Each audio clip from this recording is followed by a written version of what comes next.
So, welcome everybody to today's Global Grand Rounds. My name is Aisha Siad, and I will be your host for today. Before we start, I'd like to go over a few things. So, this presentation is going to be recorded and uploaded to our YouTube channel. If you want closed captioning during this Zoom, you can go ahead and press it on the Zoom feature below. Also, if you would like to gain some CME credit, please create a Figure 1 account. I posted all the relevant links in the chat below. So let me go ahead and introduce our speaker. Our speaker today is Dr. Mohammed Gill, who was born and raised in Pakistan. He attended medical school in Lahore, Pakistan, and completed his internal medicine residency at NYU. He has been a hospitalist for about 14 years, but the majority of his time is now spent in addiction medicine practice. He is currently working as a primary care physician with areas of interest in addiction medicine and obesity medicine in a primary care setting. Also, fun fact, he loves to paint canvases using acrylics and oils. And with that, you can go ahead and begin your presentation, Dr. Gill. Okay, guys. Again, thank you so much for waiting. It's been a few months that I have delivered lectures. Epidemic of obesity, actually, I should have said pandemic of obesity. With globally rising the trend, as well as in the US, we are actually facing obesity as a primary relapsing chronic disease, which has no cure at this time. And going over epidemiological numbers, 50% Americans will become obese in 2030 and 25% will become severely obese. And that trend has been risen especially for past 4 decades, when the food supply is abundant and the lifestyle have progressively become sedentary and lack of exercise, the migration from rural to more urban areas, the dependence on the ultra-processed food and food that we like to have longer shelf lives. This is just one reason or a factor that has led to consumption of calorie-dense food. And it's very important to understand calorie-dense foods versus normal healthy food choices. This is another topic that we can go into, the selection of diet, but primarily when we come to the causes of obesity, it rises from imbalance of energy. We are consuming calorie-dense food with high energy that we don't need until the next meal. We are taking in high calorie food, high energy food that we store in our areas where the body is not able to handle that energy. The energy is stored in different forms. One of the form of we store it into free fatty acid, triglyceride, and glycolysis. But the primary driven factor is increased fat in our tissues. Lifestyle factors, like I said, sedentary lifestyle, lack of physical activity, which is getting worse. There is a 30 to 40% contribution from genetics. We, out of 130 and 40 people, will get this from their parents while they were in the womb. We call it epigenetics, and right after birth. All 3 factors around childbirth, they affect if the child is going to be obese or not. And there are we can divide the genetics into 2 parts. One is monogenic obesity, and the second part is multifactorial genetic obesity, genetic reasons for obesity. Monogenic obesity is about 1% to 6%, and there is a defect in the gene that controls the homeostatic eating, the satiety, or fulfillment and hunger balance. The multifactorial, which is the most common, and that constitute about 30%, 25 to 30% genetic reason for gaining obesity. So when child is born, he already have these factors that will make him obese. However, the environmental factors and steps that we can discuss, and which is currently under lots of experiments that how can we prevent that, are showing us that we can change and modulate those those genetic factors, and can modulate into preventing obesity for a certain portion of it. There are, like I said, environmental factors that leads to access to healthy food. And there's another factor which is actually constitute low socioeconomic and a certain racial distribution. And while we have excess food, ultra-processed food, sedentary lifestyle that leads to obesity, and on the other side of the pivot, we have certain races in the United States who have less access to food, I say. And those part of the society, when they are having access to meal, they're not very healthy. What they are doing is they're consuming binge eating sort of consumption at one portion of their monthly grocery, and at the end of the month they are starving themselves, which leads to binge eating behavior, and then starvation, which also leads to obesity. There are psychological factors, the stress, the anxiety that contributes, the medication that you take for medical reasons, for mental health disorders, that leads to weight gain, emotional eating. And there are two parts. We can divide eating behavior into two portions. One is anhedonic, the other one is homeostatic. The homeostatic eating is what's supposed to be the normal development. And the anhedonic eating, that's led by mesolimbic areas of the brain, which also drives the addiction to substances. And there are areas in the brain, for example, CART, the cocaine amphetamine regulated transport, or POMC, we call it, in the hypothalamus, which control satiety and which keeps the balance in natural way, also are carrying the same neurons, which are interconnecting, responsible for substance use and substance dependence. We can quickly go over it later on. There are medical conditions which could lead to obesity. Cushing's syndrome, hypothyroidism are on top of that. But truthfully, Cushing's syndrome only causes 1 to 6, like 6 people in 1 million. And hypothyroidism, though it's not causing obesity, but 14% of obese patients have some sort of thyroid problem. So that's something worth screening. These are some numbers, again, epidemiological numbers. It's the leading risk factors it's the leading cause of type 2 diabetes. Excuse me. With BMI of 5 from the baseline, we could lead to the coronary artery disease, increased risk of cardiovascular factors, for stroke. As you can see the numbers, these are based on evidence-based. Recently, there's been tremendous studies focusing on how to lose weight while decreasing cardiovascular disease, risk factors, and worsening of the disease.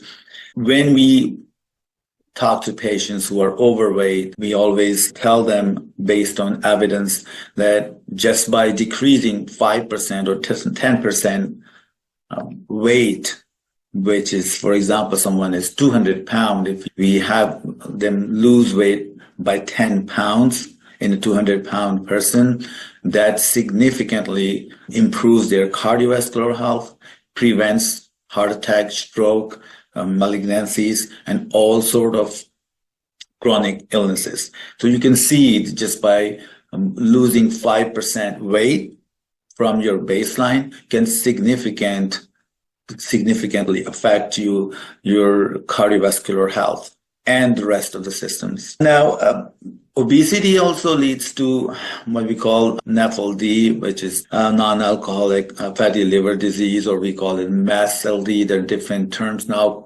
These days, we call it MASH, which is metabolic associated steatotic hepatitis, which means that there is a fat deposition in liver, The obesity leads to 3.5-fold of NAFLD, which leads to steatosis and leads to fibrosis, and then eventually hepatocellular carcinoma.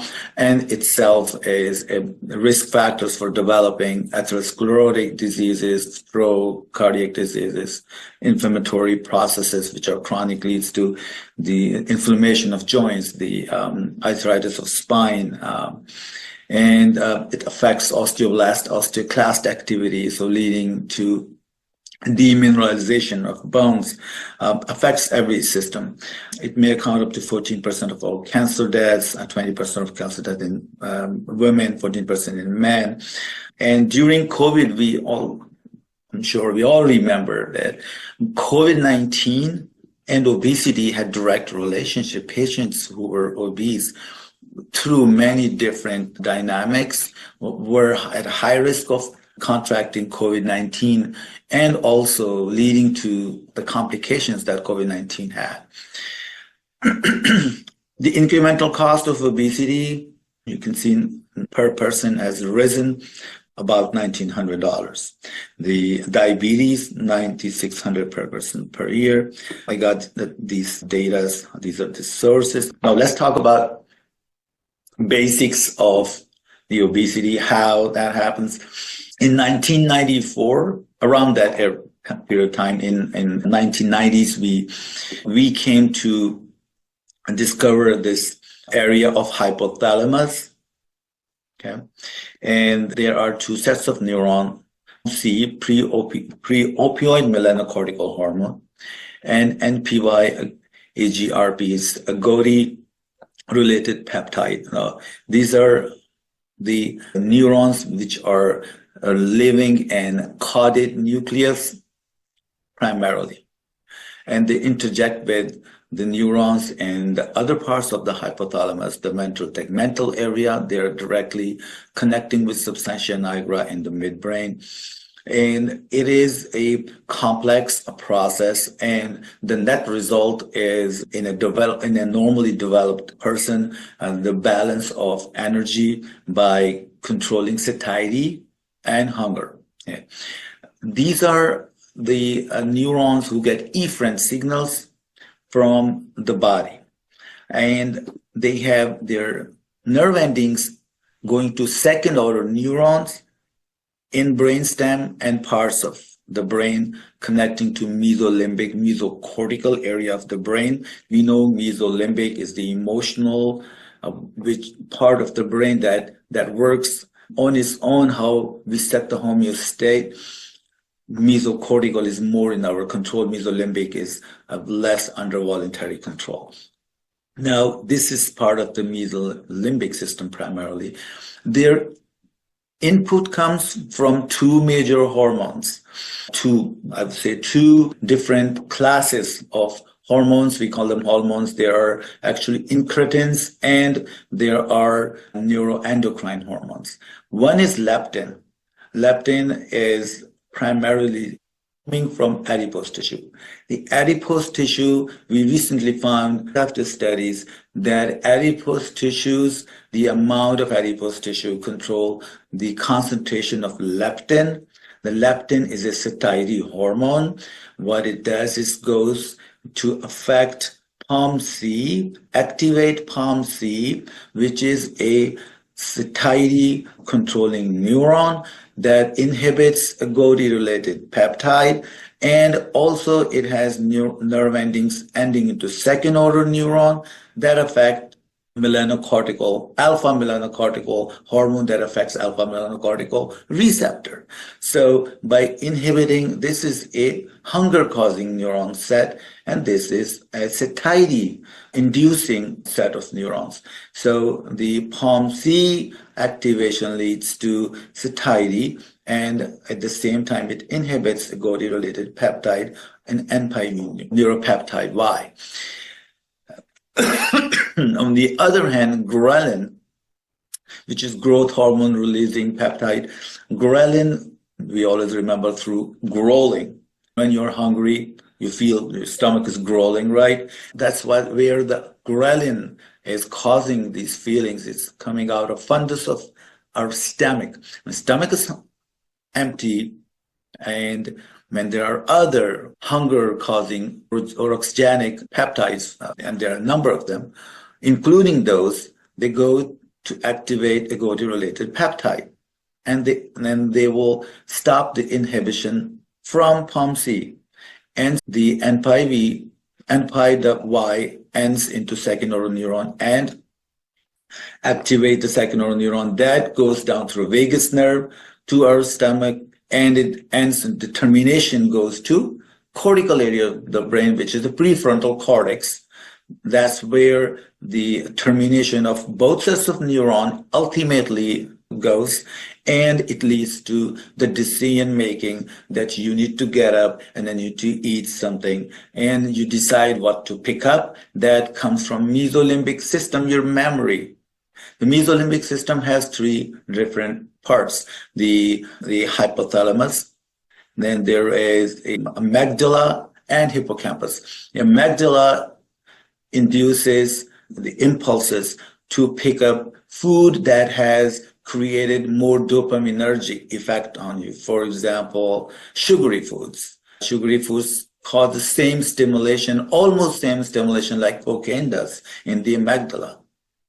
That's why we advise refined sugars are not good for our health. This is one of the factors, and that leads to addiction. This is one of the factors because the amygdala is the part of the addiction process.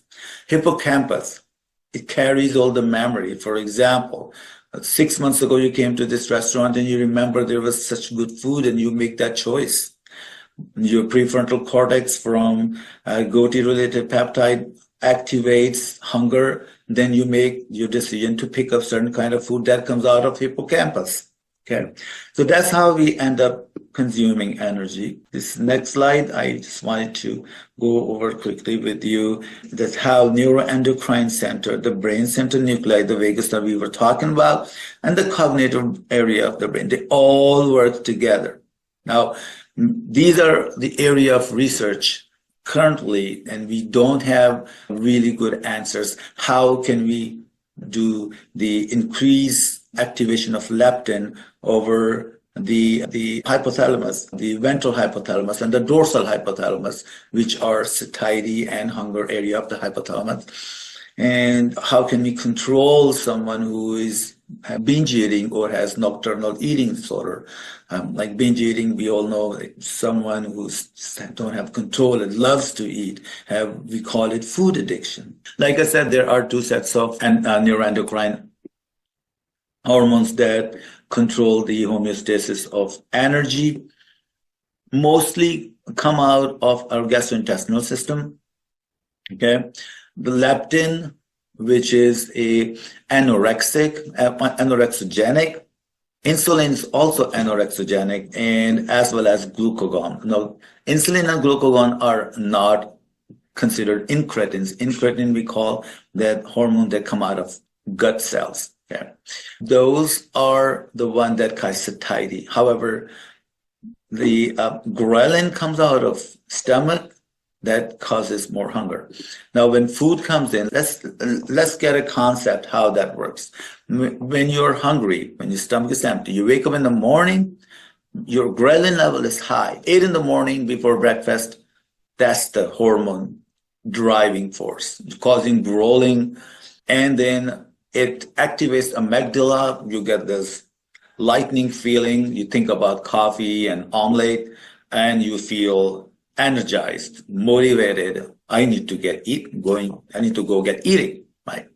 And as soon as you get food in your stomach, the stomach stretches the fundus where the ghrelin comes out, stop making ghrelin. Like you got enough food, your stomach has enough food. So it's very important to know how much stomach is having, the amount of food, the bulk of food. It's the bulk of food that controls the ghrelin. Remember that. That's why when we advise calorie-dense food consumption, remember, if you want to lose weight, you want to focus on less calorie-dense food, which is more in bulk and less in calorie. The recent studies show that if someone is given one portion of potato chips or potatoes for 4 years, every year they were gaining a pound of weight, and that was inverse for vegetables. With vegetables, with fruits and whole grains, you have more bulk and less calories, which leads to stopping the ghrelin stimulation sooner than the consumption of calorie-dense food. So you end up eating more with calorie-dense food and getting more fat deposition and eventually all the complications. These are other hormones. We don't want to go into detail. All these hormones, the PYY that come out of colon, and these are their effects. Most of us actually know. All these 5 hormones, they're actually more than 5, a lot more than them. There's current studies going on, and the thing that comes out of colon, this is currently being studied. GLP-1, which is right now, I'm sure all of Wegovy, all the hormone, all the different treatments coming on the TV, which is Wegovy, everyone thinking and the celebrities talking about it. That's this hormone, GLP-1 receptor antagonist, which goes activating POMC, increasing satiety, and slows down the gastric motility. And there is no magic to it that it goes and dissolves fat. It doesn't work that way. And this is where the whole misconception works when people watch TV. The Wegovy is a magic drug. You live how you are living. Take Wegovy, you lose weight.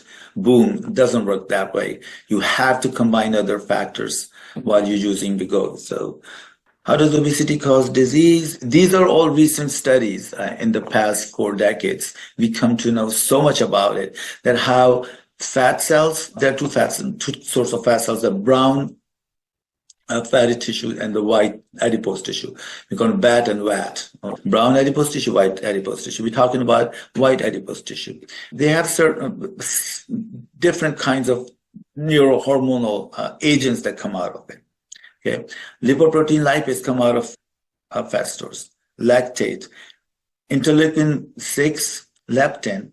Now, it will take a whole day to talk about the mechanism of action of all these hormones. I'll quickly just go through it. That the leptin we just talked about, the fats, high fat storage, high leptin, that causes satiety. And when someone is obese or gaining weight, this is disrupted in a way that either leptin is not doing their work or there is a leptin resistance, right? Then interleukin-6 and tumor necrotic factor, that's the main driving factor for arthritis. So more fat tissue, more inflammation. Fat storage work on osteoarthritis 2 different ways. What we call fat mass disease and sick adipose tissue disease. The fat mass disease is the burden of the weight that causing mechanical effect plus interleukin-6 inflammatory markers. And then the sick fat disease is where they are producing a lot more inflammatory factors because there is oxidative stress in fatty tissues. How do these excess calories consumption leads to the change, the cellular level change in fat tissue, that it start producing more inflammatory markers? I will quickly go over this. It's important. What happens is, just let's think about when we need 2,000 calories, right, to support a 75 kg person who actually works hard, physically active, right? Now, when we consume glucose, we know the respiratory chain, the citric acid cycle or Krebs cycle or the respiratory chain. It goes to that level where the adiposity is actually connected to. To consume glucose, it goes to mitochondria. Mitochondria takes the other carbon cells from parts of the free fatty acids. So free fatty acids breaks down into triglycerol, the glycerol and free fatty acids, and then there is the glucose coming in. And they all get consumed in citric acid cycle that produces ATP, right? ATP is what makes the different, that differentiate a living from dead organism. ATP is what provides the energy for the organs, for the muscle, and everything else. Plus, they create heat. Now, what happens is that when you're providing too much fuel and you are oversaturating citric acid cycle, it is consuming the raw material for ATP. However, then you don't have enough niacin there. You don't have enough molecule to take up those oxygen radicals species we call ROS, the reactive oxygen species. Now those molecules or hyperelectrons, they are not finding their target to manufacture enough ATP, so they oversaturate mitochondria, leading to dysfunction of mitochondria. So eventually what it does is it's releasing into the cell and then into the bloodstream, and that creates what we call interleukin-6, the inflammatory marker, while there's the adipose tissue is now pathological adipose tissue because it's full of oxidative stress. There's a lot more oxidation. So that is the main pathology that we determine that leads to a healthy adipose tissue and a pathological adipose tissue which is under oxidative stress. Now it's not going to do its function that it's supposed to. It is hypothesized that it is also responsible for insulin resistance, which is the main cause of the type 2 diabetes mellitus. That's also the reason that adiposity is directly related to type 2 diabetes mellitus, beside the cancer. When someone is obese, it affects the hypothalamus, the satiety and the hunger areas, they get inflamed. The neurons are inflamed chronically. The evidence show, if someone is consuming unhealthy, overly saturated food for 3 months, and they're activating the hunger hormones, the satiety hormones, and the centering hypothalamus for 3 months, then the effect on the body lasts for the next 8 months, because that much time the hypothalamus takes to repair its neurons which are inflamed. And when you go into the pathology of addiction, same thing happens. It's the chronic inflammation of the hypothalamic nuclei that leads to this behavior that that you want to eat more, that you are more hungry. What happens is this cancer, the endometrial cancer is one of them. It leads to PCOS. There is increased GnRH from hypothalamus and with the same driven pathology leading to increased LH and FSH.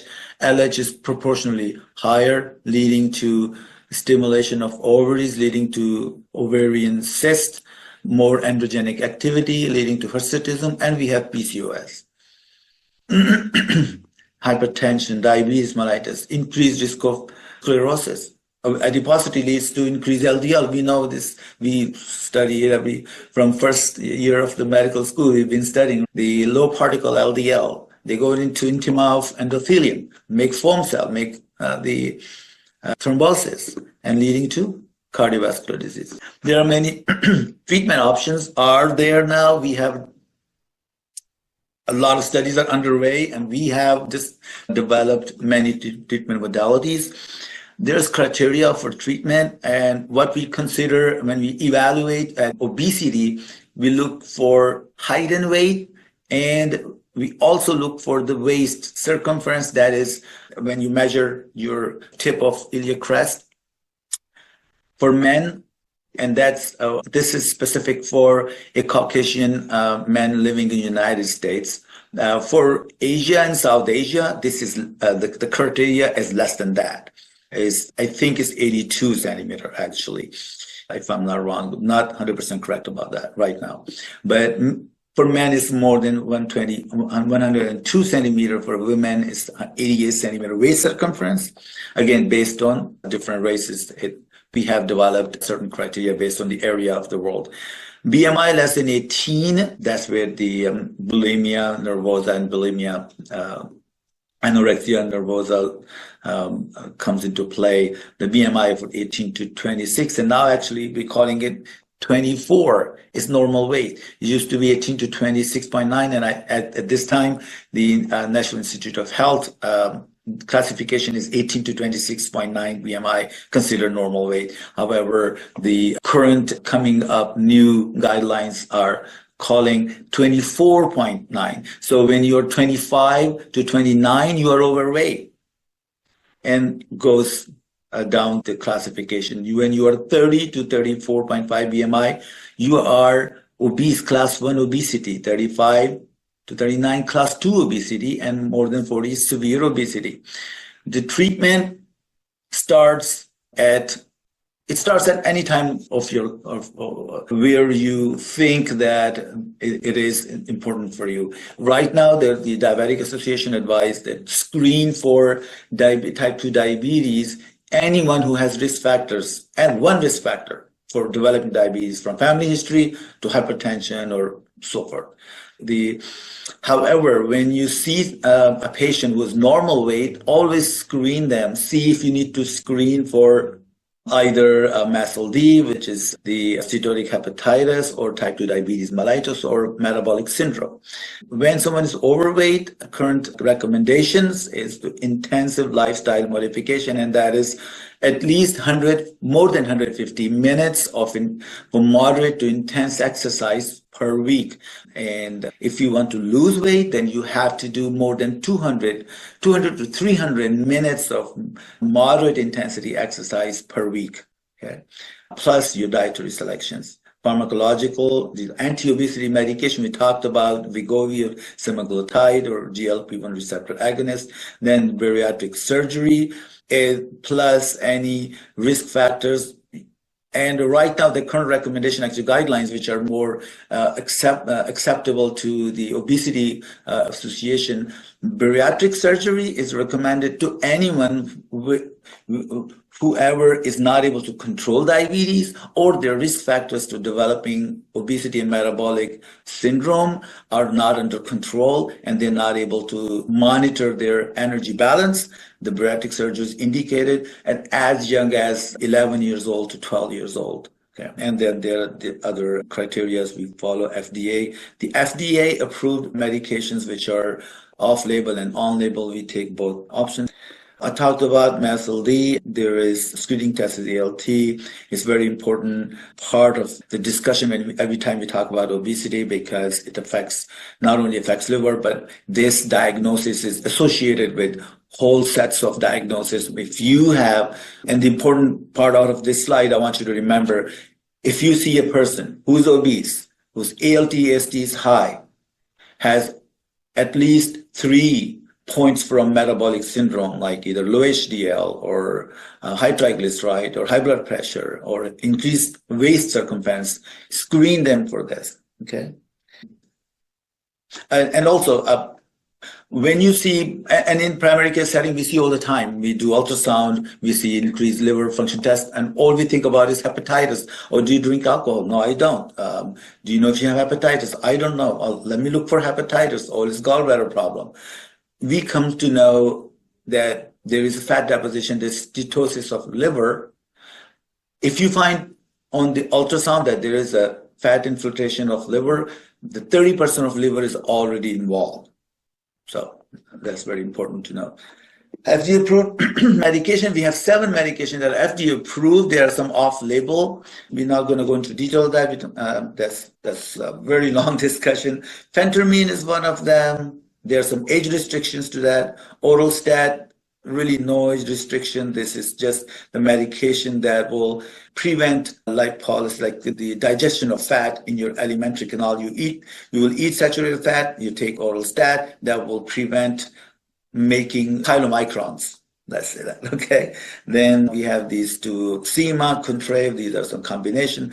Naltrexone affects through POMC that we talked about. It activates POMC. Bupropion works through decreasing hunger. It's antidepressant as well as weight reducing atypical antidepressant.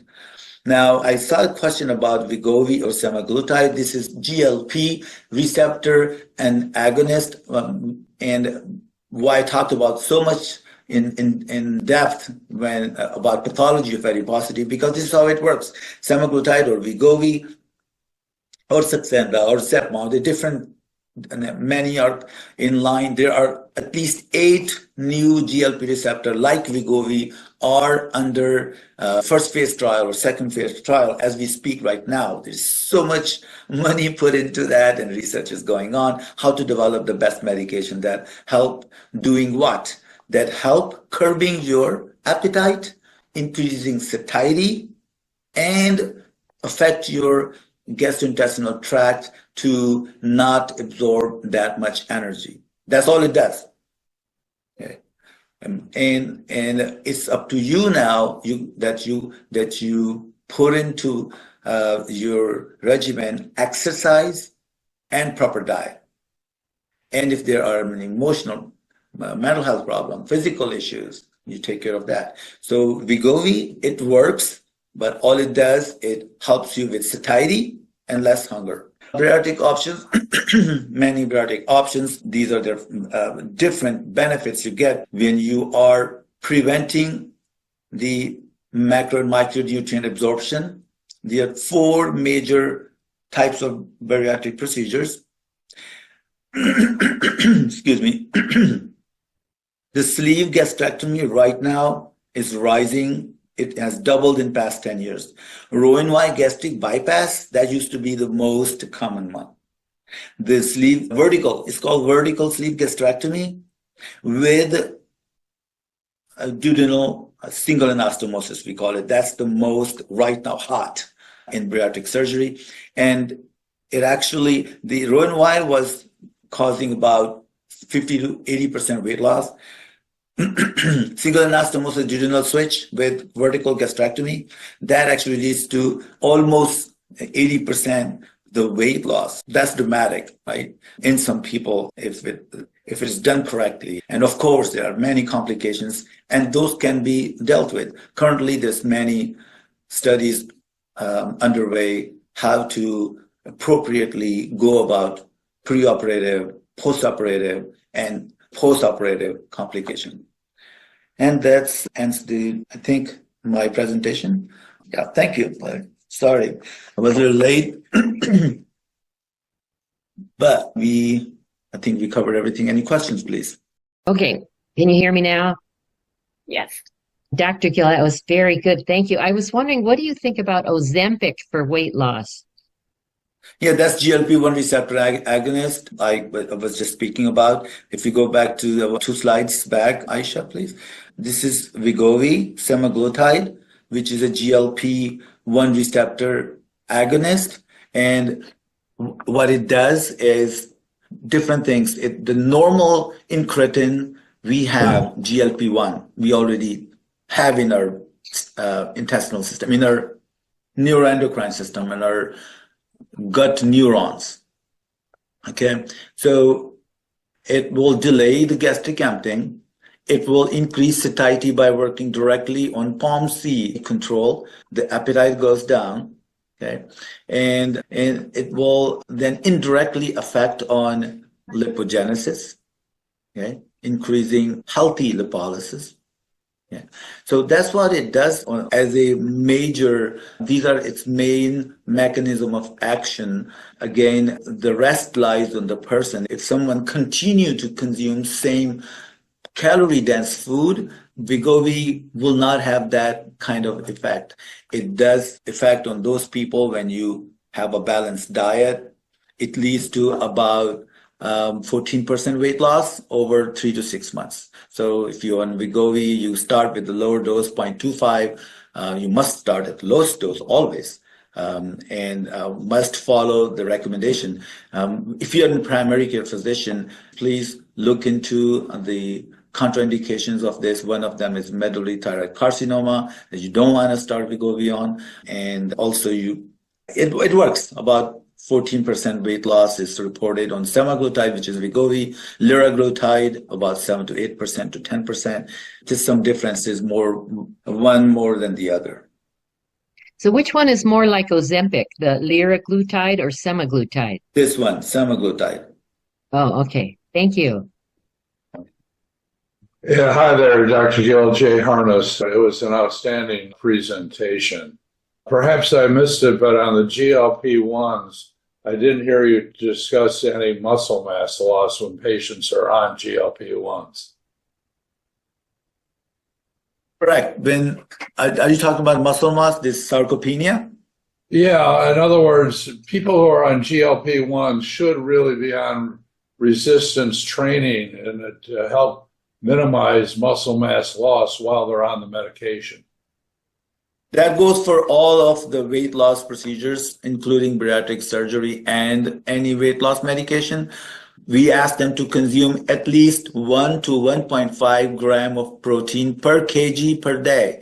And if you're not doing that, that might lead to sarcopenia. Now, not everyone is able to the alimentary canal is not able to handle that much protein for all of them. So we advise resistance training. The one major step that could prevent sarcopenia or muscle mass is resistance training. You're correct.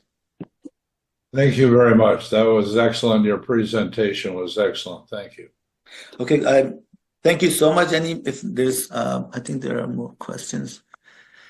Yeah, there's one in the chat.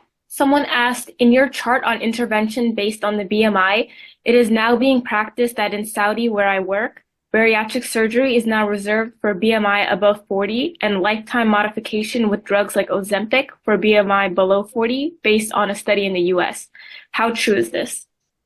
That is correct. This is our current recommendation from FDA, National Institute of Health. NIH is the main governing federal, you can call it federal medical team, NIH, and they outline, they give us guidelines. And yes, according to their guidelines, if you are 35 to 40 BMI range, you can go to bariatric surgery if you have either diabetes, either metabolic syndrome, or any risk factor, hypertension, cardiovascular disease. So one risk factor plus BMI of less than 40, between 35 and 30 and above, your insurance company, let's say insurance company will approve you. But in the United States, we go by insurance companies because they go by NIH recommendations. Yes, it's true. And then someone is raising their hand from Kabale Regional Referral Hospital. If you want to speak. Yes, in Uganda, it's 7 p.m. now, and it is good evening, but good morning to all our listeners. We thank you for the presentation. Today is our independence as Uganda, so greetings to you all. We thank the launching for Kabale from last week by Princess, and we are carrying on. Our question is on when we went on the metabolic dysfunction for the liver disease. You've got that slide? Which slide? On the metabolic dysfunction. Yeah, I didn't have the slide for metabolic dysfunction. Metabolic dysfunction is defined as if you have 3 out of 4. If your waist circumference based on the geographical area, highest waist circumference, number 1. Number 2, you have HDL of less than 40. If you have triglyceride of more than 150, if you have a high blood pressure, it's 130 over 85, and blood impaired glucose tolerant test, or your fasting is more than 110. Any 3 out of these 5, you have metabolic syndrome, and you are high risk. You should be screened for MASLD. You should be screened for and you must take the steps to antagonize all that. So our concern was on how black coffee improves the steatosis. The black coffee, how many times should one take? Aisha, can you help me with that? I think I can't hear it clearly. Yeah, she asked about the black coffee, how it can improve steatosis. Oh, yeah, yes, I put in the slide. Yes, correct. Oh, yes, this is a brand new research I put in there because we discussed this study while I was in certification course at Columbia. And I thought that it's important that I tell my patients, we don't know exact mechanism, but the cup of black coffee does help with minimizing or reducing the development or progression of MESLD. We don't know exact mechanism, but there was study done with control and the case control study, and it shows that there are beneficial effect. I put it in there. Sorry, I don't have a reference right now, though. Thank you very much. Thank you so much, guys. A pleasure speaking here, like always. We'll see you next time. Bye-bye now. Thank you, everyone. All right, take care.